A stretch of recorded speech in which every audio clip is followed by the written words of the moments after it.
Quem ficará de fora do céu? O que vive de desculpas para não mudar? Deus não aceita a meia obediência. Ficarão de fora os cães, os feiticeiros, os impuros, os assassinos, os idólatras e todo aquele que ama e pratica a mentira. Apocalipse capítulo 22, versículo 15. Quem ficará de fora do céu? Quem serão aqueles que, mesmo tendo ouvido tantas vezes sobre a salvação, sobre a cruz, sobre o arrependimento, ainda assim baterão na porta e ouvirão: apartai-vos de mim, nunca vos conheci.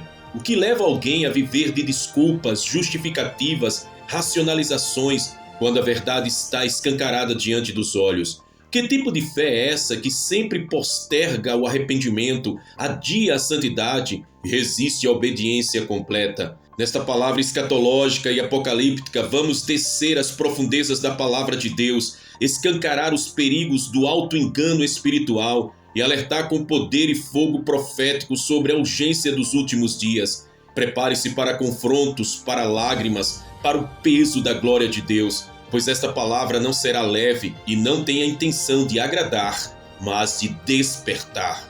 A ilusão das desculpas espirituais. Vivemos dias em que a desculpa se tornou um manto para encobrir a resistência à mudança. Muitos dizem: Deus conhece meu coração, como se essa fosse uma justificativa para continuar no pecado. Outros afirmam: eu ainda não estou pronto, quando na verdade estão escolhendo o comodismo ao invés da cruz. O Espírito Santo alerta: essas desculpas são sementes do engano que crescem no coração do homem rebelde.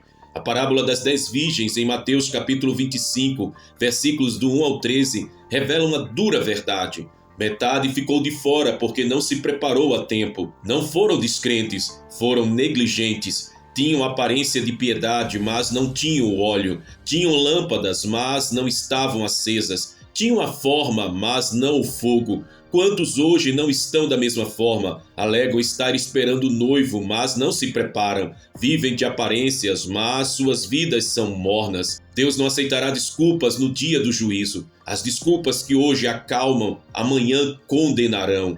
A meia obediência é desobediência completa. Saul, o primeiro rei de Israel, é um exemplo claro de alguém que tentou justificar a sua meia obediência diante de Deus.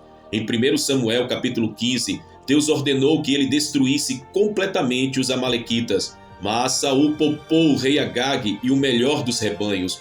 Quando confrontado por Samuel, ele tentou justificar-se dizendo que iria sacrificar ao Senhor, mas o profeta respondeu com palavras cortantes: eis que o obedecer é melhor do que o sacrificar. 1 Samuel capítulo 15, versículo 22. A meia obediência é desobediência com capa religiosa. Muitos hoje fazem o mesmo. Obedecem parcialmente, servem a Deus até onde lhes é conveniente. Dizem sim com os lábios, mas o coração permanece longe. Pensam que podem compensar a desobediência com ofertas, com ministérios, com atividades. Mas Deus não se deixa enganar. Ele quer o coração inteiro, rendido, quebrantado, obediente.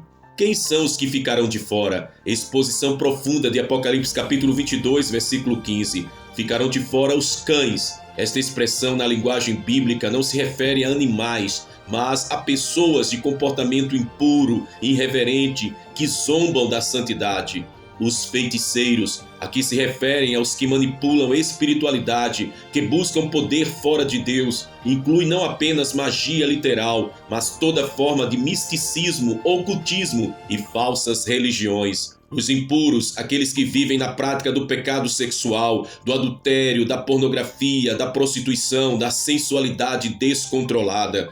Os assassinos, aqueles que derramam sangue, mas também os que odeiam. 1 João capítulo 3, versículo 15, pois o ódio é um assassinato no coração. Os idólatras, todos que colocam algo ou alguém acima de Deus, o dinheiro, a fama, pessoas, ministérios, a si mesmos.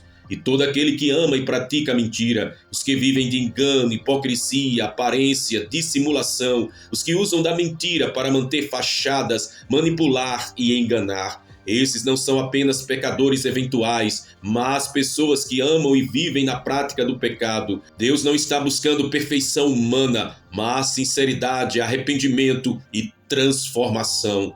o chamado à santidade completa, sem mancha, sem ruga. Efésios capítulo 5, versículo 27, revela o desejo de Deus: apresentar a igreja gloriosa, sem mancha, nem ruga, nem coisa semelhante, mas santa e irrepreensível. A santidade não é uma opção, é um selo dos verdadeiros salvos. A graça de Deus não é licença para viver no erro, é poder para vencer o pecado. O sangue de Jesus não apenas perdoa, mas purifica. O Espírito Santo não apenas consola, mas santifica. Sem santidade ninguém verá o Senhor. Hebreus capítulo 12, versículo 14. Essa é uma verdade que precisa ecoar novamente com muita força nos púlpitos e nos corações. A urgência do arrependimento verdadeiro. O arrependimento não é sentimento de culpa momentâneo, é uma decisão profunda de abandonar o pecado e voltar-se a Deus. Em Atos capítulo 3, versículo 19, Pedro proclama: arrependei-vos, pois, e convertei-vos, para que sejam apagados os vossos pecados e venham assim os tempos de refrigério pela presença do Senhor.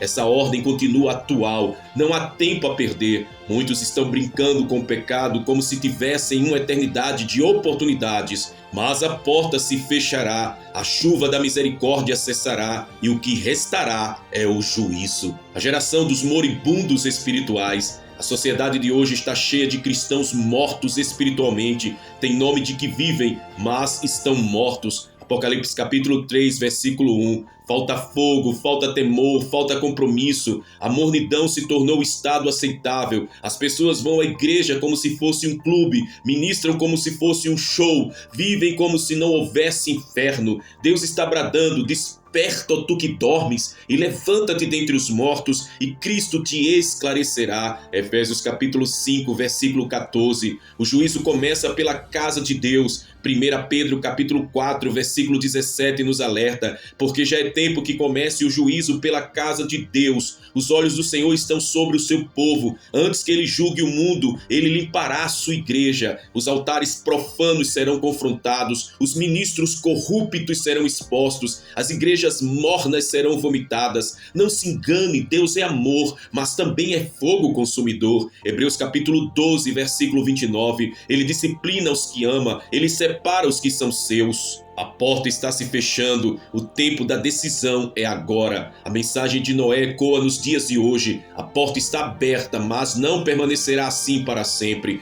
Quando Noé terminou de pregar e entrou na arca, foi Deus quem fechou a porta. Gênesis capítulo 7, versículo 16. Ninguém mais entrou depois. O tempo da misericórdia tem um limite. A longanimidade de Deus não é cumplicidade com o pecado. Jesus disse que os dias que antecedem sua volta serão como nos dias de Noé e de Ló. Dias comuns, mas carregados de malícia, distração e corrupção. O povo estava comendo, bebendo, casando, comprando, vendendo, mas veio o juízo. Os céus estão em alerta, o tempo se cumpre. Apocalipse capítulo 10, versículo 6 diz: não haverá mais demora. O tempo profético está no limite, tudo está se alinhando para o fim. As profecias estão se cumprindo diante de nossos olhos. A apostasia está se espalhando, a iniquidade se multiplicando, o amor esfriando, a verdade sendo rejeitada. Deus está permitindo os sinais, os abalos, as dores, como o último chamado à humanidade.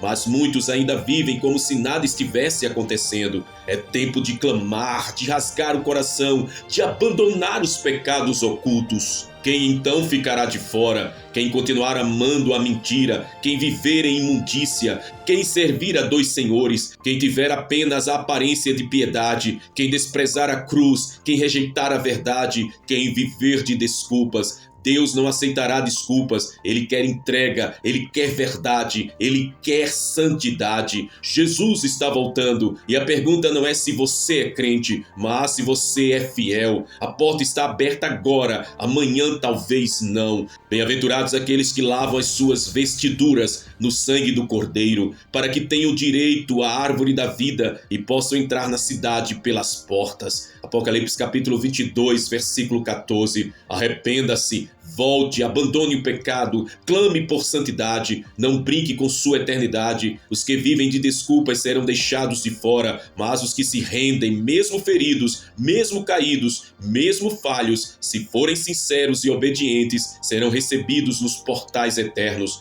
Jesus está à porta, ele não busca perfeitos, mas corações rasgados. O tempo é agora, amanhã pode ser muito tarde. Quem ficará de fora do céu, que não seja você? A mentira da tolerância com o pecado. O céu não é um lugar de relativismos. Nos dias atuais, a palavra tolerância tem sido usada como escudo para justificar toda sorte de abominações. O que era considerado imoral passou a ser chamado de expressão de identidade. O que era perversidade tornou-se opção. O que era pecado virou forma de amor. Mas o céu não se adapta às ideologias humanas. O trono de Deus é firme, eterno, e seus decretos são imutáveis. A geração de hoje precisa ouvir: Deus não muda com o tempo. Ele é o mesmo ontem, hoje e eternamente. Hebreus capítulo 13, versículo 8. O que ele condenava no Éden, condenou em Sodoma, condenou em Israel e ainda condena hoje. E no juízo final, cada um será julgado segundo o que praticou, não segundo o que o mundo dizia ser aceitável. A palavra de Deus não precisa ser atualizada, ela precisa ser obedecida. O auto-engano dos crentes de palco, quando a religiosidade toma o lugar da santidade. Um dos maiores perigos nos últimos dias não é o ateísmo declarado, mas a religiosidade vazia. Jesus advertiu os fariseus porque eram sepulcros caiados, bonitos por fora, mas por dentro cheios de podridão. Mateus capítulo 23, versículo 27. Muitos hoje frequentam igrejas, pregam, cantam, até expulsam demônios, mas vivem uma vida dupla. Mateus capítulo 7, versículos 22 e 23 nos mostra o espanto daqueles que ouvirão: nunca vos conheci. Eles estavam certos de que seriam aceitos, pois faziam obras em nome de Jesus. Mas o Senhor não quer obras sem obediência, ministérios sem arrependimento, dons sem caráter. Deus não é impressionado com palcos, mas com corações rasgados. Ele busca verdadeiros adoradores, não apenas ministros visíveis. Aqueles que oram no secreto, que jejuam em silêncio, que fogem do pecado quando ninguém está olhando. As roupas das bodas só entrará quem estiver vestido com justiça. Jesus contou a parábola das bodas em Mateus capítulo 22, versículos do 1 ao 14. Nela um rei fez um banquete e convidou muitos. Um homem entrou sem vestes nupciais e foi lançado fora. Isso representa aqueles que querem entrar no reino sem estarem revestidos da justiça de Cristo, sem um novo nascimento, sem transformação. As vestes brancas simbolizam pureza, santidade e redenção. Apocalipse capítulo 19, versículo 8 diz que foi-lhe concedido vestir-se de linho fino, pois o linho fino são os atos de justiça dos santos. Não basta aceitar o convite, é preciso se vestir para o encontro. Não basta conhecer o noivo, é preciso estar preparado para ele. O céu não é para quem teve boas intenções, mas para quem passou pela cruz e teve a vida transformada por ela. O silêncio no céu, quando a porta se fecha, não há mais volta. Apocalipse capítulo 8, versículo 1, fala de um silêncio no céu por cerca de meia hora. Muitos teólogos interpretam esse silêncio como o momento em que o juízo está prestes a ser derramado. O céu para, o trono aguarda, os anjos se calam, o tempo acabou. A porta da graça está aberta agora, mas um dia ela se fechará, assim como foi nos dias de Noé, em que a arca foi trancada pelo próprio Deus. Gênesis capítulo 7, versículo 16. Também virá o tempo em que ninguém mais poderá entrar. Os que estão de fora ficarão de fora. Os que zombaram chorarão, os que adiaram se desesperarão. A mensagem hoje é: entre enquanto há tempo, clame enquanto ele ainda se deixa achar. O céu ainda chama, mas o tempo está se esgotando. Santidade não é legalismo, é marca de quem vai entrar. Muitos têm confundido santidade com legalismo. Pensam que viver separado do pecado, ter vida de oração, fugir da aparência do mal é ser radical. Mas ser radical por Jesus é ser normal no reino dos céus. Hebreus capítulo 12, versículo 14 diz: segui a paz com todos e a santificação, sem a qual ninguém verá o Senhor. Não existe cristão verdadeiro que não busque santidade. Não existe salvo que não queira agradar a Deus com sua vida. A santidade não é um peso, é uma honra, é um selo, é um fogo que queima dentro do coração, impulsionando a renúncia, a vigilância, ao temor. Quem nasceu de novo não negocia com o mundo, não flerta com o pecado, não se dobra diante de ideologias contrárias à palavra.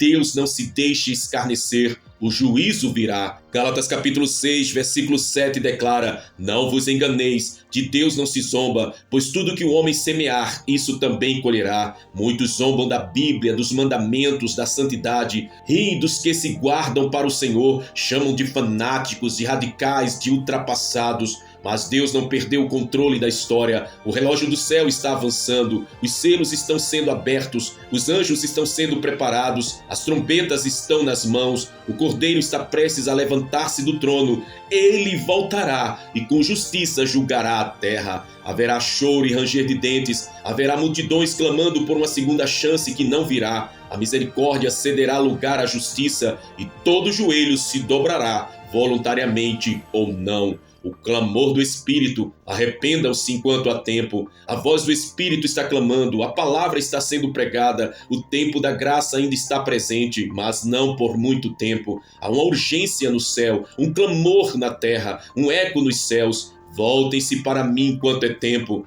Isaías capítulo 55, versículo 6 declara: buscai ao Senhor enquanto se pode achar, invocai-o enquanto está perto. Este é o tempo aceitável, hoje é o dia da salvação. O arrependimento não pode ser adiado, o choro não pode ser postergado, a consagração não pode ser negligenciada. Há almas que precisam ouvir isso com dor, que precisam ser sacudidas. Há jovens brincando com o pecado, há ministros desviados em púlpitos, há famílias corrompidas pela mornidão, e o Espírito de Deus está gritando: quem ficará de fora do céu? A urgência da preparação, o noivo está às portas. Mateus capítulo 24, versículo 44 adverte: por isso estáis vós apercebidos também, porque o Filho do Homem há de vir a hora em que não penseis. A igreja não pode dormir, a noiva precisa estar com a lâmpada acesa, o azeite precisa ser buscado agora. Tudo aponta para a iminência da vinda. O mundo geme, as nações se contorcem, as catástrofes se multiplicam, a apostasia se espalha, os sinais estão escancarados diante dos olhos espirituais. É tempo de viver como se Jesus voltasse hoje, agora, nesse instante. Não há mais tempo para viver na superficialidade, não há espaço para crentes mornos. É tempo de alinhamento, é tempo de rasgar o coração e se lançar aos pés do Senhor com temor e tremor. Quem ficará de fora do céu? Aqueles que ouviram, mas não obedeceram, aqueles que participaram, mas nunca nasceram de novo, aqueles que até serviram, mas nunca se renderam por completo. Mas hoje ainda há uma voz clamando, hoje ainda há um trono de graça, hoje ainda há sangue que purifica, ainda há vestes brancas sendo oferecidas, ainda há lugar no reino. Mas em breve, muito em breve, a porta se fechará. Essa mensagem não é para te agradar, é para te acordar, é para te empurrar de volta à cruz, é para quebrar o nosso orgulho, incendiar a nossa alma. Arrependam-se, voltem-se, santifiquem-se. Jesus está voltando. Aleluia, glória a Deus. Conheço as tuas obras, que nem és frio nem quente, quem dera foras frio ou quente. Assim, porque és morno e não és frio nem quente, vomitar-te-ei da minha boca. Apocalipse capítulo 3, versículos 15 e 16. Você está vivendo o evangelho que agrada ao Cordeiro ou apenas tentando agradar a si mesmo com uma fé superficial? O perfil do crente meia-boca. O crente meia-boca é aquele que vive no meio termo. Não se entrega totalmente ao pecado, mas também não se consagra completamente a Deus. Ele está sempre em cima do muro, medindo esforços, equilibrando entre o mundo e o altar. Vai à igreja, mas não ora, canta, mas não adora, fala de Deus, mas não tem intimidade com Ele. Esse tipo de crente é extremamente perigoso porque engana a si mesmo, pensa que está bem espiritualmente porque participa da rotina religiosa, mas está morto por dentro. Sua fé é baseada em aparências e em sentimentos passageiros. O contexto da igreja de Laodiceia. A mensagem à igreja de Laodiceia em Apocalipse é uma das mais duras do Novo Testamento. Cristo não encontra nada digno de elogio naquela igreja. Eles se consideravam ricos, autossuficientes, mas espiritualmente estavam nus, cegos e miseráveis. A mornidão é um estado de autossatisfação espiritual que impede o arrependimento. O crente morno acha que está tudo bem. Ele acha que não precisa mudar, que suas obras são suficientes. Mas Jesus declara que ele será vomitado. Essa é uma linguagem extremamente forte, que mostra o quanto a mornidão é abominável aos olhos de Deus. As características do morno espiritual. A inconstância é a primeira característica. Um dia quer servir a Deus, no outro não. Varia conforme o clima espiritual ou emocional. Segundo, a superficialidade não tem raiz. Conhece a palavra apenas por alto e não tem profundidade em sua relação com Cristo. Terceiro, a falta de temor. Brinca com o pecado, não sente mais peso pelo erro, a consciência está cauterizada. E quarto, a aparência de piedade. Tenta manter uma imagem de crente, mas nega a eficácia da vida no Espírito. 2 Timóteo capítulo 3, versículo 5. Por que Deus vomita os mornos? Porque eles representam a traição silenciosa. Enquanto o frio está afastado e o quente está em chamas, o morno engana, se camufla. Ele é um agente de confusão espiritual. Em lugar de inspirar fé, ele neutraliza. Em lugar de provocar avivamento, ele esfria o ambiente. Deus prefere um pecador confesso do que um falso santo. Vomitaram a reação do corpo a algo que não pode ser digerido. O crente morno é indesejado no reino, pois sua presença é tóxica. Ele tem forma, mas não tem vida. Ele professa, mas não pratica. As consequências eternas da mornidão. O crente morno ouvirá do Senhor: nunca vos conheci. Mateus capítulo 7, versículo 23. Ele não entrará nas bodas, suas vestes estão sujas, ele perderá a herança e será contado entre os infiéis. É uma tragédia eterna ser morno. O chamado ao arrependimento. Jesus está à porta e bate. Apocalipse capítulo 3, versículo 20. Ainda há tempo para o morno se arrepender, ainda há graça para o inconstante se firmar, mas a porta não ficará aberta para sempre. O tempo da decisão é agora. Então, como sair da mornidão? Primeiro, rasgue o coração diante de Deus, arrependa-se com profundidade. Volte a ter vida de oração real, não ritual. Busque a palavra com fome e sede. Quarto, afaste das companhias que te esfriam. E quinto, peça o fogo do Espírito Santo sobre a sua vida. O morno será julgado. Nos dias do juízo, muitos vão querer justificar a sua mornidão com desculpas. Mas o Cordeiro não receberá corações divididos. O tempo de viver um evangelho meia-boca acabou. Ou você se rende por completo, ou será vomitado. A escolha é sua. Deus ainda chama, mas não tolera. Ele ainda estende a mão, mas não aceitará fingimento. Então escolha hoje, ser quente ou ser rejeitado. Misericórdia, que Deus possa mudar completamente a nossa vida, que possamos por completo nos entregarmos ao Senhor sem reservas, para ouvirmos naquele grande dia: vinde benditos de meu Pai. Que essa seja a frase que você ouvirá nos céus. Faça essa oração neste momento comigo. Eu te convido a fazer essa oração profética contra toda a mornidão espiritual, porque Deus vai vomitar os mornos. Mas eu declaro que você é um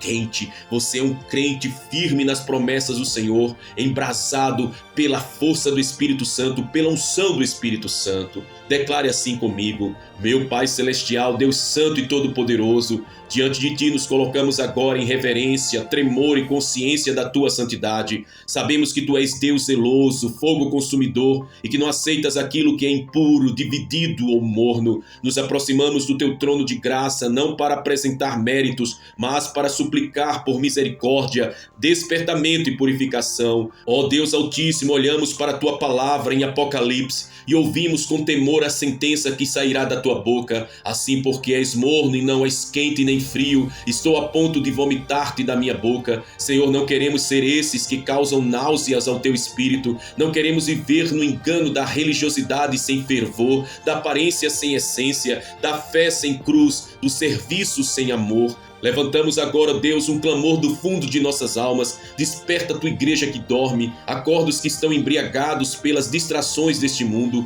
chacoalha os que estão adormecidos na mornidão espiritual, pensando que estão seguros apenas porque frequentam templos, tocam instrumentos ou cantam cânticos, mas o coração está distante de Ti. Pai, nós nos arrependemos de nossa frieza, nos arrependemos por termos tolerado pecados pequenos que se tornaram rachaduras no templo interior, nos arrependemos por termos silenciado a voz do Teu Espírito para seguir os desejos da carne, nos arrependemos por termos trocado a intimidade contigo pelo conforto da rotina. Queima em nós o que não Te glorifica e destrói tudo que alimenta a mornidão em nossa vida. Senhor, não queremos mais viver de aparências, não queremos mais orar apenas por obrigação, ler a Bíblia sem ouvir a Tua voz, congregar sem comunhão verdadeira, servir por vaidade. Rasga os céus sobre nós, Senhor, entra com fogo e glória, tira a venda dos olhos e faz-nos enxergar o quanto precisamos do Teu fogo santo. Dai-nos arrependimento genuíno, dai-nos lágrimas e quebrantamento, não de manipulação emocional, que venha sobre nós a unção que despedaça o jugo da mornidão, que o Teu Espírito venha como vento impetuoso, purificando, reordenando, queimando as impurezas e restaurando a paixão pelo Teu nome. Clamamos pelos líderes espirituais, pelos pregadores, pelos ministros de louvor, pelos intercessores, por todos que estão à frente do Teu povo. Livra-os da mornidão, Senhor. Livra-os do ativismo sem presença, da eloquência sem unção, da rotina sem paixão. Que haja fogo nos púlpitos novamente, que a Tua palavra seja pregada com temor e tremor. Ergue uma geração que não negocia a santidade, que não se venda por palcos, curtidas ou seguidores. Uma geração que seja quente no espírito, acesa na palavra, fervorosa em oração, apaixonada pela Tua presença, que chora pelo pecado, que não compactua com o erro. Pai, nesse momento, atende ao clamor dos corações sinceros, sopra a vida sobre os ossos secos, acende de novo a chama que o pecado tentou apagar, reaviva dons que foram esquecidos, ministérios que foram sufocados, chamadas que foram enterradas. Toca cada um agora com a brasa viva do Teu altar. Senhor, unge-nos com zelo por Ti, que não sejamos mais espectadores do culto, mas sacrifícios vivos sobre o Teu altar, que não busquemos Teus presentes, mas a Tua presença, que não nos acomodemos com bênçãos, mas ansiemos pela Tua face. Leva-nos de volta ao primeiro amor, Senhor. Declaramos que chega de mornidão, chega de fé dividida, de coração em dois caminhos. Somos totalmente Teus, lavados pelo sangue, cheios do Espírito Santo, firmados na palavra, guiados pela verdade, inflamados pelo fogo celestial. Em o nome de Jesus Cristo declaramos, toda frieza espiritual cai por terra, toda mornidão é destruída, todo espírito de indiferença, distração, incredulidade, religiosidade seca, conformismo com o mundo, tudo é queimado agora pelo fogo do Espírito Santo. Levanta uma igreja viva, uma noiva que se prepara, um povo que não será vomitado, mas aprovado, e que naquele dia ouça: vinde, benditos de meu Pai, entrai no reino que vos está preparado. Fazemos essa oração de gratidão, de rendição, de quebrantamento a Ti, ó Pai. E o fazemos em o nome de Jesus, que vive e reina para todo sempre, a qual nós adoramos e celebramos e declaramos: Maranata, ora vem, Senhor Jesus. Meu amado irmão, minha preciosa irmã, se esta mensagem falou com você, se o Espírito Santo te confrontou, despertou e incendiou teu coração com temor e reverência, então não fique em silêncio. Escreva aqui abaixo nos comentários uma declaração de fé, de posicionamento e de compromisso com a santidade. Digite palavras proféticas que declarem que você não será achado morno no dia do Senhor. Declare que o fogo do Espírito Santo está reacendendo em sua vida. Declare assim: eu escolho ser quente, queimarei em santidade até a volta de Jesus. Declare: chega de mornidão espiritual, eu sou totalmente do Senhor. Declare: restaure em mim, ó Pai, o primeiro amor. Restaure em mim, ó Espírito Santo. Declare: santidade não é opção, é meu estilo de vida. Declare: não quero e não serei vomitado, quero ser encontrado fiel. Declare também: hoje eu me levanto contra a mornidão e declaro fogo puro e verdadeiro no altar da minha alma. Declare: desperta-me, Senhor, para a tua glória. E declare com toda ousadia: eu sou parte da noiva vigilante, estou com a lâmpada cheia de azeite. Escreva o que o Espírito Santo te revelar e faça dessa mensagem um altar de resposta diante do céu. E não se esqueça, se você ainda não é inscrito aqui em nosso canal, inscreva-se agora. Se ainda não é inscrito, ative o sininho para receber todas as mensagens proféticas e escatológicas que o Senhor tem derramado. Compartilhe este vídeo com o maior número de pessoas possível. Alguém que você ama pode estar vivendo com a fé morna, e esta pode ser a última chamada. Que a graça do Senhor Jesus Cristo, o amor de Deus Pai e a comunhão do Espírito Santo estejam sobre todos vocês, agora e para todo sempre. Amém. Maranata, o Rei Jesus está voltando. Ora vem, Senhor Jesus.